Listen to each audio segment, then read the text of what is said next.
ধন্যবাদ সবাইকে। আশা করছি সবাই ভালো আছেন, সুস্থ আছেন। সকলের সুস্বাস্থ্য ও মঙ্গল কামনা করছি। ৬ই সেপ্টেম্বর প্রিয় নায়ক সালমান শাহর মৃত্যুবার্ষিকী। আমি শ্রদ্ধার সাথে স্মরণ করছি ওনাকে এবং ওনার বিদেহী আত্মার শান্তি কামনা করছি।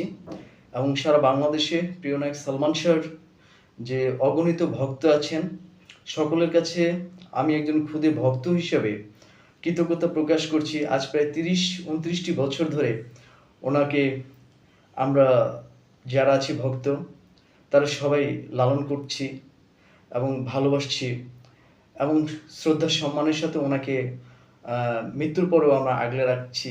একটি কারণে যে উনি ছিলেন আমাদের আইকন, ইয়াং জেনারেশনের আইকন। যাই হোক, আজকে যারা এতটা বছর আমরা প্রিয় নায়ক সালমান শাহকে, তার ভক্তরা, সত্যিকার অর্থে উনি মারা গেছেন এটা কথা সত্যি, কিন্তু আসলে আমাদের ভালোবাসায় পুরো বিশ্বের কাছে উনি এখনো বেঁচে আছেন। ওনার ভালোবাসা অম্লান হয়ে থাকবে, উনি অম্লান হয়ে থাকবেন আমাদের মাঝে। এই প্রত্যাশায় সবাই ভালো থাকবেন, সুস্থ থাকবেন। সকলের সুস্বাস্থ্য ও মঙ্গল কামনা করছি।